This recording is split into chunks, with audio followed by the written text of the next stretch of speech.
പ്രിയപ്പെട്ട വിദ്യാർത്ഥികൾക്ക് സ്വാഗതം.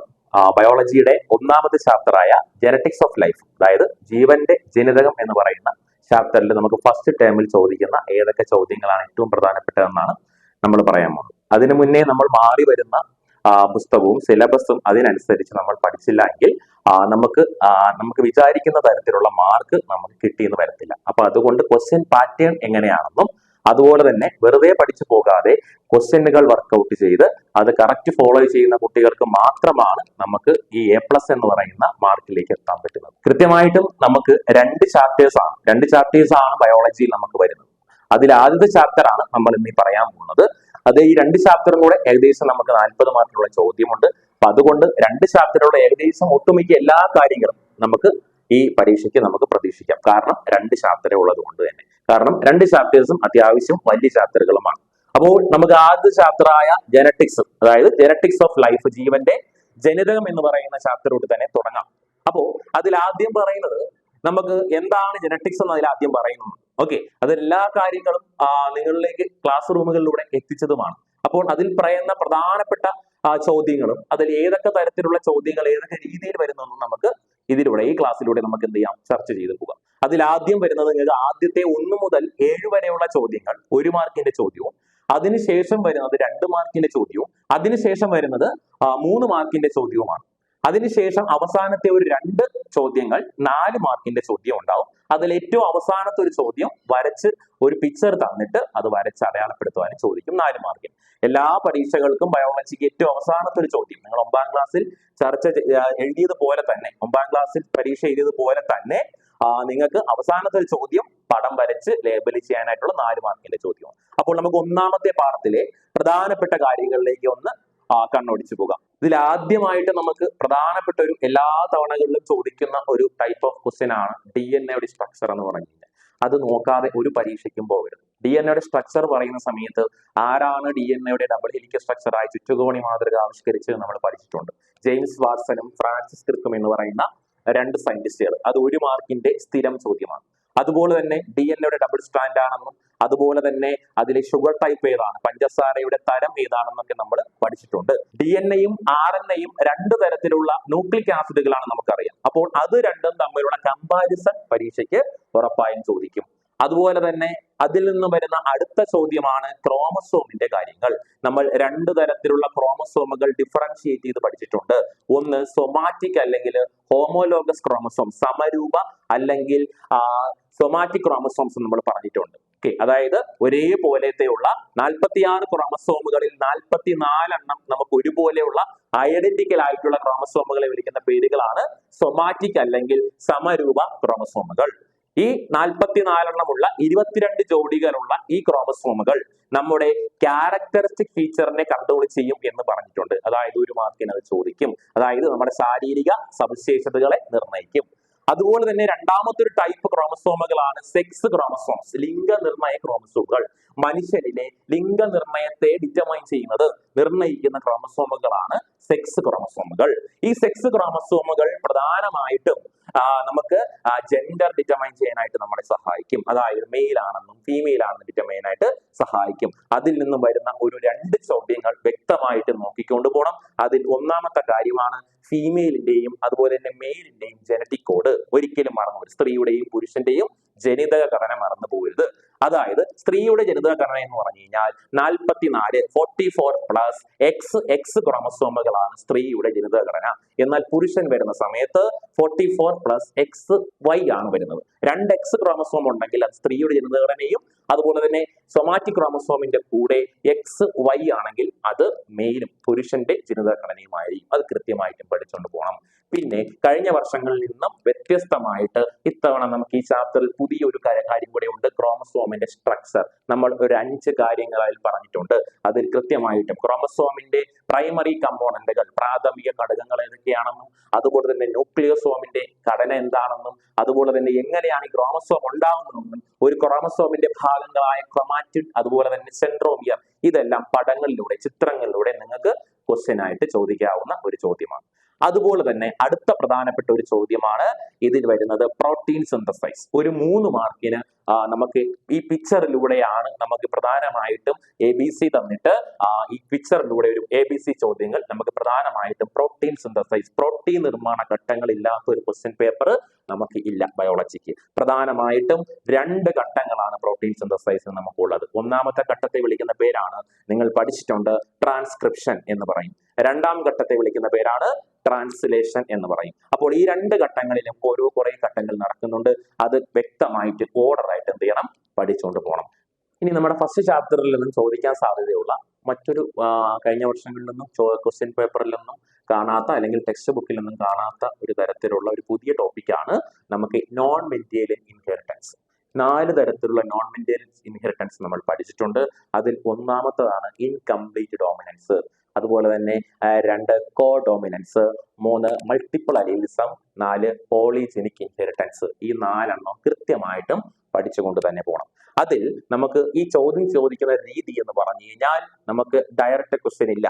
കാരണം നമുക്ക് ഇതിൽ നിന്ന് കാരണം തന്നിട്ട് അല്ലെങ്കിൽ ഫീച്ചർ തന്നിട്ട് നമുക്ക് എന്ത് ചെയ്യാം, ഇത് ഏത് നോൺ മെന്റലൻസ് ഇൻഹെറിറ്റൻസ് ആണെന്നും അതിന്റെ കാരണം എന്താണെന്നും എന്ത് ചെയ്യാൻ പറ്റും, നമുക്ക് ഇതിൽ നിന്നും എഴുതാൻ പറ്റും. ഓക്കെ, ഫോർ എക്സാമ്പിൾ നമ്മുടെ മെലാനിൻ എന്ന് പറയുന്ന പിഗ്മെന്റ്, മെലാനിൻ എന്ന് പറയുന്ന പിഗ്മെന്റിന്റെ വേരിയേഷൻ മുഖേന നമുക്ക് സ്കിൻ കളർ എന്ത് ചെയ്യും, അല്ലെങ്കിൽ നമ്മുടെ ത്വക്കിന്റെ നിറ വ്യത്യാസത്തിന് പിന്നിൽ എന്തിന്റെ വേരിയേഷൻ ആണ്, മെലാനിൻ എന്ന് പറയുന്ന വർണ്ണകത്തിന്റെ പിഗ്മെന്റിന്റെ വേരിയേഷൻ ആണ്.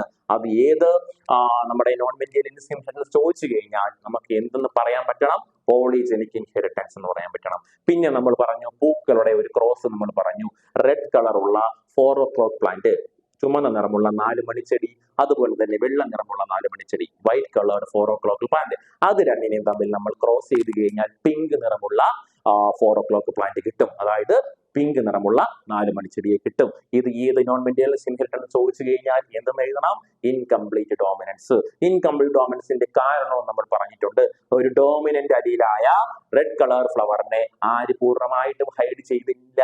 അതായത് ഡോമിനന്റ് അലീല് റിസസീവ് അലീലിനെ, അതായത് പ്രകട ഗുണം ഗുപ്ത ഗുണത്തെ പൂർണ്ണമായിട്ടും ഡോമിനേറ്റ് ചെയ്യാത്തത് കൊണ്ടാണ് അവിടെ എന്ത് വരുന്നത്, പുതിയൊരു ക്യാരക്ടർ ഉണ്ടാവുന്നത്. അത് നമ്മുടെ ഇൻകംപ്ലീറ്റ് ഡോമിനൻസ്. എന്നാൽ ചില കന്നുകാലികളിൽ, കാറ്റിൽസിലും ഹോഴ്സിലും ചില റോൺ കോട്ട് പാറ്റേൺസ് കാണും. ഈ റോൺ കോട്ട് പാറ്റേൺസിന്റെ കാരണം എന്ന് പറഞ്ഞു കഴിഞ്ഞാൽ അവർക്ക് പ്രകടമാവുന്ന അല്ലെങ്കിൽ എക്സ്പ്രസ്ഡ് ആവുന്ന 2 അലീലുകളും ഒരേ സമയത്ത് എക്സ്പ്രസ്ഡ് ആവും. അതിനാണെങ്കിൽ എന്ന് പറയണം, കോഡോമിനൻസ് എന്ന് പറയണം. അടുത്തതായിട്ട് മൾട്ടിപ്പിൾ അലീലിസം. നമ്മുടെ മനുഷ്യനിൽ എന്ത് രക്തഗ്രൂപ്പ് ആണെന്ന് പഠിച്ചിട്ടുണ്ട് നമ്മൾ, ABO രക്തഗ്രൂപ്പാണ്. ഹ്യൂമൻ ബീങ്സിൽ ABO രക്തഗ്രൂപ്പാണ്. ഈ ABO രക്തഗ്രൂപ്പ് ഡിറ്റർമൈൻ ചെയ്യാനായിട്ട്, നിർണ്ണയിക്കാൻ നമ്മുടെ ശരീരത്തിൽ തന്നെ 2 അതിലധികം 2 or more genes are present. Okay, ഈ 2 അതിലധികം ജീൻസുകൾ ആരൊക്കെയാണ്, IA, IB, I എന്ന് പറയുന്ന 3 തരത്തിലുള്ള 2ൽ കൂടുതലുള്ള ജീനുകൾ നമ്മുടെ ശരീരത്തിലുണ്ട്. ഇതാണ് എന്തെന്ന് പറയുന്നത്, മൾട്ടിപ്പിൾ അലീലിസം എന്ന് പറയുന്നത്. അപ്പോൾ ഇത്രയും കാര്യങ്ങളാണ് നമുക്ക് ഈ പോളിജെനിക് അല്ലെങ്കിൽ നമുക്ക് നോൺ മെന്റിയലൻസ് ഇൻഹെറിറ്റൻസിൽ നിന്ന് പ്രധാനമായിട്ടും നമുക്ക് ചോദിക്കുന്നത്. നമുക്കിനി അടുത്ത ഒരു കാര്യമാണ് ഇതിൽ ഹൈബ്രിഡൈസേഷൻ എന്ന് പറയുന്ന കാര്യം. ഹൈബ്രിഡൈസേഷൻ എന്ന് പറയുമ്പോൾ അതായത് വർഗസങ്കരണം, മോണോ ഹൈബ്രിഡ് ക്രോസ്, അതുപോലെ തന്നെ രണ്ടാമത് ഡൈ ഹൈബ്രിഡ് ക്രോസ്. 2 ക്രോസുകളിൽ നിന്നും ഒരെണ്ണം കമ്പൽസറി ചോദിക്കും. ഒന്നുകിൽ ഇല്ലുസ്ട്രേഷൻ തന്നിട്ട്, ചിത്രീകരണം തന്നിട്ട് എല്ലാ തവണയും ചോദിക്കുന്ന തരത്തിലുള്ള ചോദ്യങ്ങൾ എന്ത് ചെയ്യും, ചോദിക്കും, ഫില്ല് ചെയ്യാനായിട്ടൊക്കെ ചോദിക്കും. അതിൽ 2 കാര്യങ്ങൾ മാറിപ്പോകരുത്. മോണോ ഹൈബ്രിഡ് ക്രോസിന്റെയും ഡൈ ഹൈബ്രിഡ് ക്രോസിന്റെയും പോസ്റ്റുലേറ്റ്സ്, അതായത് ഗ്രിഗർ മെന്റൽ എന്ന് പറയുന്ന ജനിതക ശാസ്ത്രത്തിന്റെ പിതാവായ ഗ്രിഗർ മെന്റൽ ആണ് ഇത്തരം പരീക്ഷണങ്ങൾ ചെയ്തതെന്നും, അതുപോലെ തന്നെ ആദ്യം മോണോ ഹൈബ്രിഡ് ക്രോസ് എന്ന് പറയുമ്പോൾ ഏതെങ്കിലും ഒരു സ്വഭാവത്തെ മാത്രം അടിസ്ഥാനപ്പെടുത്തി, നമ്മൾ പഠിച്ചിരിക്കുന്നത് ഹൈറ്റ് ടു പ്ലാന്റ്, ചെടിയുടെ ഉയരം മാത്രം അടിസ്ഥാനപ്പെടുത്തി നടത്തിയുള്ള പരീക്ഷണമാണ്. ചിലപ്പോൾ പരീക്ഷയ്ക്ക് ചോദിക്കുന്നത് വേറെ ഏതെങ്കിലും ക്യാരക്ടേഴ്സ് വെച്ചുള്ള പരീക്ഷണമായിരിക്കും ചോദിക്കുന്നത്. എന്ത് ചോദിച്ചാലും നമ്മൾ പഠിച്ച അതേ മോഡൽ തന്നെയായിരിക്കും നമുക്ക് ഇല്ലുസ്ട്രേഷൻ ആയിട്ട് വരയ്ക്കാനായിട്ട് ചോദിക്കുന്നത്. അപ്പൊ കൃത്യമായിട്ടും അത് 2 കാര്യങ്ങളും നോക്കിക്കൊണ്ട് തന്നെ പോകണം. പിന്നീട് വരുന്ന കാര്യമാണ് ഹെറിഡിറ്റി, അതുപോലെ തന്നെ വേരിയേഷൻ, പാരമ്പര്യവും വ്യതിയാനവും. നമ്മുടെ പാരന്റ്സിൽ നിന്നും നമുക്ക് കിട്ടുന്ന കുറെ ഫീച്ചറുകളുണ്ട്, കുറെ സവിശേഷതകളുണ്ട്. അതിനെ വിളിക്കുന്ന പേരാണ് പാരമ്പര്യം അല്ലെങ്കിൽ ഹെറിഡിറ്റി എന്ന് പറഞ്ഞാൽ. അതുപോലെ തന്നെ രണ്ടാമത്തെ രീതിയിൽ നമുക്ക് എല്ലാ സ്വഭാവ സവിശേഷതകളും നമുക്ക് ആരിൽ നിന്നും കിട്ടണമെന്നില്ല, നമ്മുടെ പാരന്റിൽ നിന്നും കിട്ടണമെന്നില്ല. അപ്പോൾ അങ്ങനെ അവരിൽ നിന്നും കിട്ടാത്ത ഡിഫറെന്റ് ഫീച്ചേഴ്സ് നമുക്ക് കിട്ടും. അതാണ് വേരിയേഷൻ എന്ന് പറഞ്ഞാൽ. അങ്ങനെ ഈ വേരിയേഷന്റെ രണ്ട് കാരണങ്ങൾ നമ്മൾ അവസാന ഭാഗത്ത് പഠിച്ചിട്ടുണ്ട്. അതും കൃത്യമായി നോക്കിക്കൊണ്ട് പോകണം. അതിൽ ഏറ്റവും പ്രധാനപ്പെട്ടതാണ് ക്രോസിംഗ് ഓവർ. ക്രോമസോമുകളുടെ ക്രോസിംഗ് ഓവർ പടം തന്നിട്ടായിരിക്കും ചോദിക്കുന്നത്. അതുപോലെ തന്നെ നമുക്ക് വരുന്നത് മ്യൂട്ടേഷൻ. മ്യൂട്ടേഷൻ ഡയറക്റ്റ് ക്വസ്റ്റ്യൻ ആണ്. മ്യൂട്ടേഷൻ എന്താണെന്നും അതിന്റെ കാരണം എന്താണെന്നും അതിന്റെ ഇമ്പോർട്ടൻസ് എന്താണെന്നും കൃത്യമായിട്ട് നോക്കിക്കൊണ്ട് പോകണം. 3 മാർക്കിന്റെ ഒരു ചോദ്യം നിങ്ങൾക്ക് അതിൽ നിന്ന് കിട്ടും. അപ്പൊ എന്താണ് മ്യൂട്ടേഷൻ നമ്മൾ പറഞ്ഞു തന്നിട്ടുണ്ട്. മ്യൂട്ടേഷൻ എന്താണെന്ന് ചോദിച്ചു കഴിഞ്ഞാൽ A sudden heritable change in the genetic constitution of an organism. ഒരു ജീവിയിൽ ഉണ്ടാവുന്ന പെട്ടെന്നുള്ളതും അതുപോലെ തന്നെ ആകസ്മികമായതും അതുപോലെ തന്നെ അടുത്ത തലമുറയിലേക്ക് ഹെറിറ്റബിൾ ആയിട്ടുള്ള ചേഞ്ചസിനെ വിളിക്കുന്ന പേരാണ് മ്യൂട്ടേഷൻ. മ്യൂട്ടേഷന്റെ കാരണങ്ങൾ ചോദിക്കും. മ്യൂട്ടേഷന്റെ 3 കാരണങ്ങൾ 3 പോയിന്റുകളായിട്ട് തന്നെ എഴുതണം. നമുക്ക് കൃത്യമായിട്ട് മാർക്കുകൾ വാങ്ങാൻ പറ്റുന്ന ചോദ്യങ്ങളാണ്. മ്യൂട്ടേഷന്റെ 3 കാരണങ്ങൾ ചോദിച്ചു കഴിഞ്ഞാൽ ഒന്നാമത്തെ പോയിന്റ് എന്ന് പറഞ്ഞു കഴിഞ്ഞാൽ errors during DNA replication or duplication. DNA ഇരട്ടിക്കലിൽ ഉണ്ടാവുന്ന തകരാറുകൾ.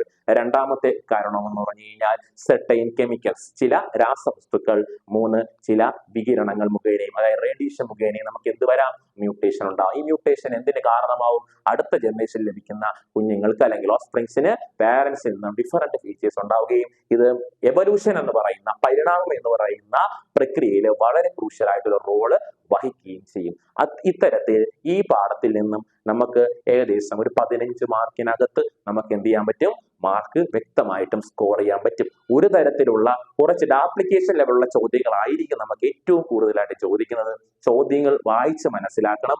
അതിനുശേഷം കുറഞ്ഞത് ഒരു 2 തവണയെങ്കിലും ചോദ്യങ്ങൾ വായിച്ച് മനസ്സിലാക്കിയതല്ലാതെ ഉത്തരത്തിലേക്ക് പോകരുത്. കാരണം ഒരു തവണ വായിച്ചു നോക്കുമ്പോൾ ഒരു ഉത്തരവും രണ്ടാമത് വായിച്ചു നോക്കുമ്പോൾ മറ്റൊരു ഉത്തരവും ആയിരിക്കും നമുക്ക് ഈ ബയോളജി ക്വസ്റ്റ്യൻ പേപ്പറിൽ കിട്ടുന്നത്. അതുകൊണ്ട് ചോദ്യം വായിച്ച് കൃത്യമായിട്ട് മനസ്സിലാക്കി തന്നെ എന്ത് ചെയ്യണം, നമുക്ക് ഇവിടെ തന്നെ പോകണം. അതുപോലെ തന്നെ ഇതിൽ നിന്ന് നമുക്ക് പടം തന്നിട്ട് ഐഡന്റിഫൈ ചെയ്യാൻ പറ്റുന്ന മറ്റൊരു ചോദ്യമാണ് ന്യൂക്ലിയോടൈഡ്. ന്യൂക്ലിയോടൈഡിന്റെ ഒരു ചിത്രവും എല്ലാ ക്വസ്റ്റ്യൻ പേപ്പറിലും നമുക്ക് കാണുന്ന സ്ഥിരം ചോദ്യമാണ്. ഒരു ന്യൂക്ലിയോടൈഡ് തന്നിട്ട് അതിന്റെ 3 ഭാഗങ്ങൾ ABC തന്നിട്ട് ചോദിക്കും. ഷുഗർ മോളിക്യൂള്, അതുപോലെ തന്നെ നൈട്രജൻ ബേസ്, ഫോസ്ഫേറ്റ്. അതിൽ DNA-ക്കും ന്യൂക്ലിയോടൈഡ് ഉണ്ട്, RNA-ക്കും ന്യൂക്ലിയോടൈഡ് ഉണ്ട്. DNA-യുടെയും RNA-യുടെയും ബേസിക് ബിൽഡിംഗ് ബ്ലോക്ക് എന്ന് പറഞ്ഞാൽ അടിസ്ഥാന നിർമ്മാണ ഘടകം ആര് തന്നെയാണ്, ന്യൂക്ലിയോടൈഡ് തന്നെയാണ്. അപ്പോൾ നമുക്കത് എങ്ങനെ മനസ്സിലാക്കാം, DNA എന്ന് പറയുന്ന ന്യൂക്ലിയോടൈഡിൽ തൈമിൻ കാണും. അതുപോലെ തന്നെ RNA-യുടെ ന്യൂക്ലിയോടൈഡിൽ യുറാസിൽ എന്ന് പറയുന്ന നൈട്രജൻ ബേസ് കാണും. അത് വെച്ച് നമുക്ക് DNA-യുടെ ന്യൂക്ലിയോടൈഡ് ആണോ RNA-യുടെ ന്യൂക്ലിയോടൈഡ് ആണോ നമുക്ക് വ്യക്തമായിട്ട് നമുക്ക് മനസ്സിലാക്കാൻ സാധിക്കും. ഇത്രയും കാര്യങ്ങൾ എന്ത് ചെയ്യണം, നമുക്ക് വ്യക്തമായിട്ട് പഠിച്ചുകൊണ്ട് പോയാൽ ഒന്നാമത്തെ പാഠത്തിൽ നിന്നും നമുക്ക് ഈസി ആയിട്ട് ഫുൾ മാർക്ക് എന്ത് ചെയ്യാൻ പറ്റും, വാങ്ങാൻ കഴിയും. ഓക്കെ.